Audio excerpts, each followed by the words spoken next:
So in Unit 2, we're going to continue working with App Inventor before we move on to the more complex Android Studio. And so we're going to look at a simple weather app. This is a common mobile app where you are displaying the current weather in a location. So to do this, we're going to make use of a weather API. We're going to use the Open Weather map functionality. So this is a open website, a publicly available website with some nice APIs that we can use. So if you go to there and you enter in the location, it'll just show you, like currently in Duluth, Minnesota, where I'm at, it's -9, but that's not bad because it was well below 0 earlier. But we're going to be interested in this API where we can get current weather data for this. You need to subscribe and get an API key, but we've done that for you. So we have information about the API ID here that we'll be using, and that's the one we just set up just for this class to use. And it limits how many times we can access that open weather stuff as at the free level, but for this class and for what we need to do, that should be fine. So we're going to run then App Inventor here and set up a new screen, and then we're going to get some weather information. So we're going to start with a relatively simple interface, but we're just going to have a button to get the weather, and then we're going to have a label to display some of the weather information to see how that goes. So for the button, we're just going to change that to get weather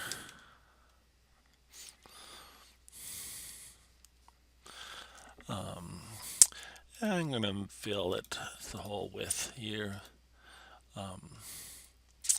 And so that'll be our button for getting the weather. Then we can jump over to blocks and do some block coding for that. So our button's here just called button 1. I should probably rename it at some point, but we'll just leave that there for now. And then we're just going to worry about the click event. So when you click the button, we're going to do some stuff. So going back to our instructions, we're going to use a web component to go out and get the web. We're going to use this get command to get the weather, and then we're going to have to wait back. This is what's called an asynchronous activity, in that we've got to send the command or the request out to the web. We often do this with databases also, and then we have to wait for the response to get back and work. So in our design view, we're going to add a web component for this. So I'm going to scroll down to, I think it's under connectivity. Yeah. So we're going to grab this web component and drag it out. Now this is a non-visible component, so it'll show up here. It doesn't show up on your screen. It shows up down here in the non-visible component areas. But I can still control it using these properties here, and also programmatically through my blocks. So we're going to use the get component and get some information from it. And this is the URL we're going to have. So I'm going to grab that URL and use that in my thing. So I'm going to go back into my blocks. I've got a block now for this, and I'm going to get I'm going to request, send out a request for data here with the get. So I can get the data here now. There's no spot here where I could fill in the information for it. So I can add some things, including the HTML to address that I'm going to request data from here. So I can set some of these things, including the set the URL. I'm going to do that here before I call this. Now I could also just set it here, but I'm going to do it in the code because later on I might want to change this programmatically also. So I'm going to then grab some text here and put that here, and then I copied that URL. I'm going to paste that in here. So I copied this URL here. I'm going to paste that in there. I can actually check out that URL. I can just go to any website and paste in that URL, and it'll go and get information on the current weather. So it's querying the openweathermap.org weather site for the Duluth here is the city. Um, this is the again ID for we've signed up for this class for accessing the API, and this is the imperial unit, just so it's in Fahrenheit, rather Celsius. And then when I get back from it, I get back. This is what is called a JSON file. We're not going to go into too much detail with JSON files right now, but it's similar to XML. But we have got these brackets and colons, and every object is has a tag and then a value generally in it, tag and value, and it's generally hierarchy. So I have a coordinates and then a whole tag under this and weather and that sort of stuff. So we'll work in deciphering this in a little bit. But again, back to my program, my button click, I set the URL and I send the request out to get that information. Now that's going to take a little bit to go over the internet, and then when it comes back, I'll have this a got text response will return back to me. So I want to make sure we get that everything worked out okay. So I get a response code back. It should be 200. HTTP has different codes. You probably have seen the 404 error where page not found sort of stuff, but 200 means everything's okay. So first I'm going to check that. So I'm going to go into my control and check if the response code is equal to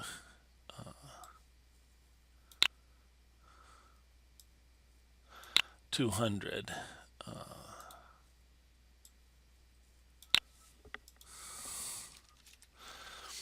Then I'm thinking everything's fine. Otherwise, I'm going to add an else here and say there's an error. Now, I'm going to be setting things up in this label here. And right now it's just called label 1. I'm going to set the text for label 1. So I'm going to go in here and go to set text. And for now, I'm just going to do some simple things. I'm just going to put a text saying got weather data okay. Or if there's an error, I'm just going to do that. Say something about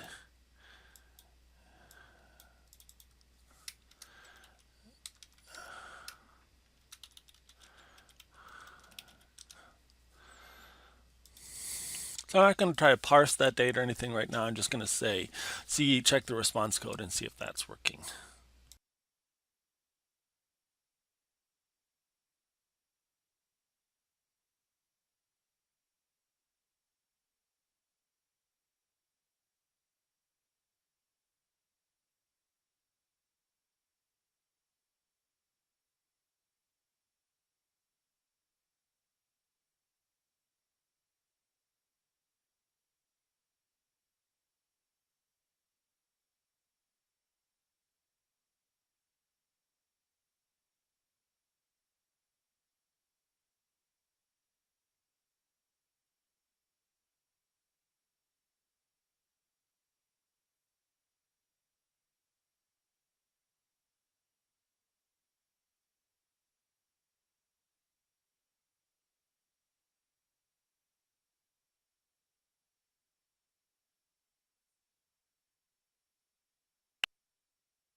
weather data.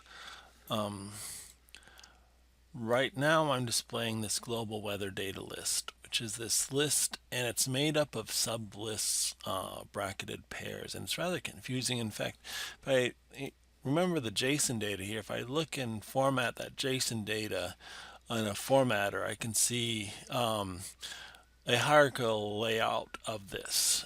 Coordinates, the weather information, the base station, the main information. This is what I actually want, is this main information, including temperature, pressure. So I'm going to try to get down to this main information, maybe even get down to the wind speed, but let's just do this main information first and try to pull out the temperature here. And again, that is shown here as this list to list. So if I go into my code, rather than getting the list, under list there's some ways of parsing lists, and each list has an index. Each item in the list is indexed starting at 1. Why normally a lot of programming languages start at 0. App Inventor starts at 1, and so I can get a select item from the list. So I'm going to do that here. Rather than getting all the weather data, I'm just going to get select an item from the weather data, and let's just say I get the first item from the weather data. And if I get that, it's just going to say base station, which is the first item in that list of lists. So here's what was originally here. Base station was the first item, then it's going to get clouds and stuff like that. If I want to get down to this main information where the temps and stuff like this, where this main starts, I'm going to have to get a different value. So rather than getting indexed 1, I'm going to get index 7 and use that. So now if I get the weather, that'll get my actual weather data. Now this is almost in pairs here, humidity, temperature, pairs, but it's still within another main list. So I have a list within a list. So I'm going to have to do this again. Now the main is the first one, and this list of pairs of the actual weather data is the second element in the list. So I'm going to do this again. I'm going to put this inside. So I'm going to select items from a list based on the index and get the 7th item. And I'm going to send that to another select item from the list and get the second index here.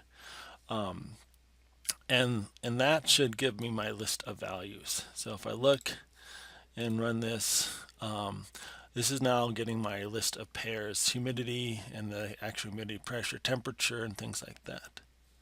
Now if I look back into lists, and if I have pairs like that, I can get items. I can look up pairs, a key, and then a value here. So I'm going to do that. Again, the one I'm going to get initially is called temp here, and so I'm just going to get the temp value here. That's the key, and then this is the temperature. So I'm going to do that. So the pairs, I'm going to take this whole structure and put it in here. Now I could be using some local variables to do this, but I'm just going to do it in one long swath here of parsing. So I'm going to look up temp in this list, the second element from the 7th element from this global data, and see that. Now if I run that, it should actually display the temperature here. So now I can work with that value. Now I'm just setting the text to that temperature here, and I can actually now do some formatting here. So I know that this label here is going to be displaying the temperature. I'm going to call it LBL temp.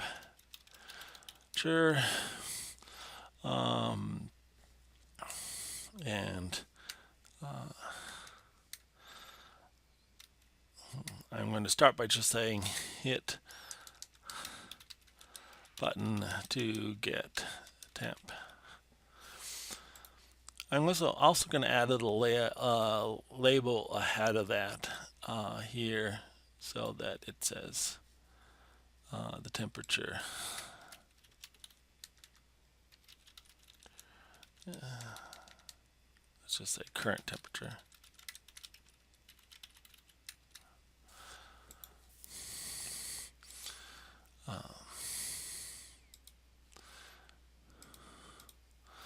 Okay, so I've got that set up. So now I can run my app, get the current temperature, and I'll get the current temperature here and display it.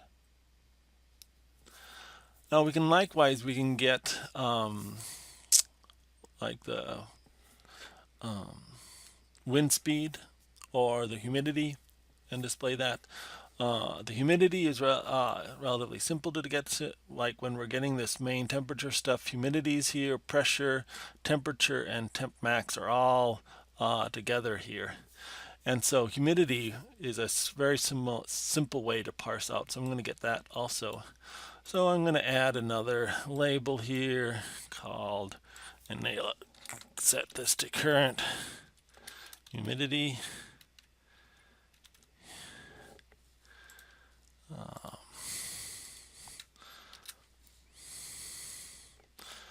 And add another label underneath it and rename that. Now what I generally do is make sure I have my my things labeled that I actually use in my code for things. So if I have a button that I use in my code, I will change its name to make sense. But I don't worry about labels or other user interface elements that aren't in the code at all.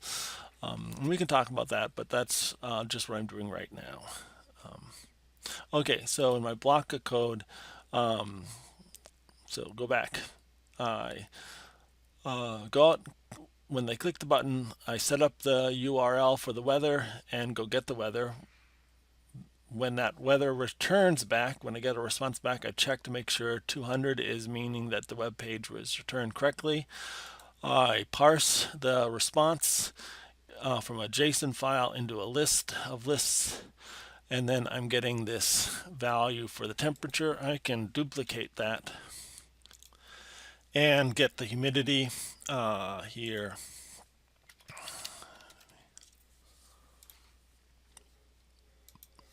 And if I run this, it should get the temperature and the humidity. I want to make sure I'm setting the humidity one in this second one. Let's try that.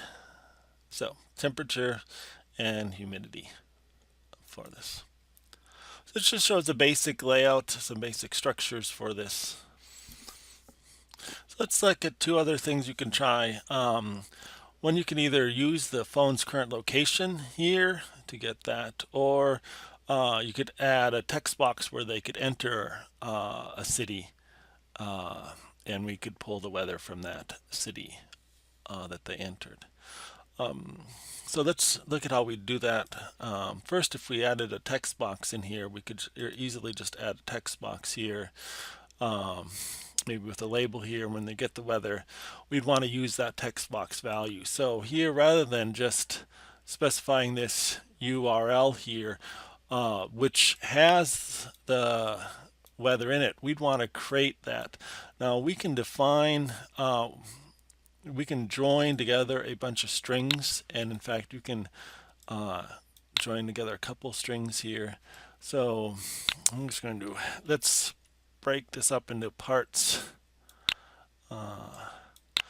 So the first part of my string is going to be up until I get to the weather information. Go back a little bit here. Here is Duluth. I'm going to delete everything after Duluth here.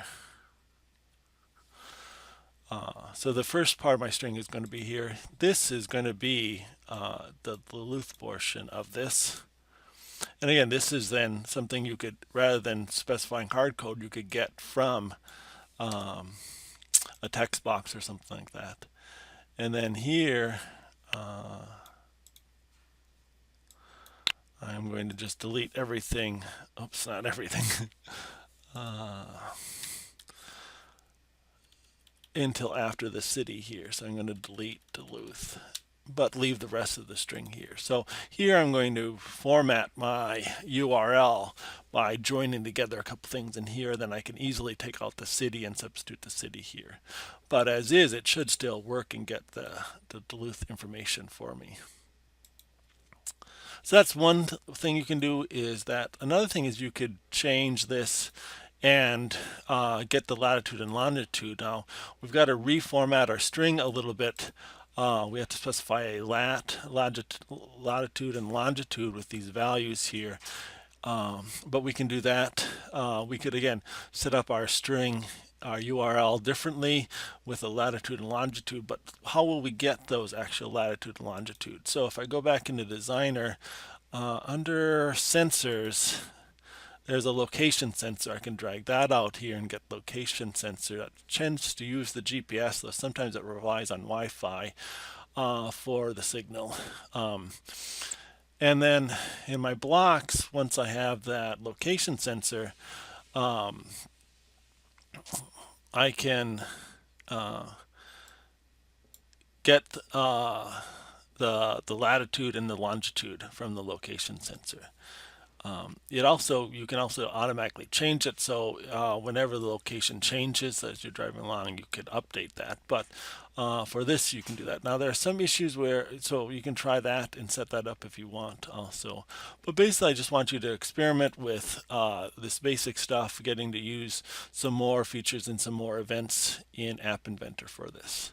So just get some basic weather information, something similar to this working, and submit it. Again, you can export it. Just do an export under projects, export AIA file, and submit that. So I can just see how you're doing. And feel free to ask questions if you have any questions on this.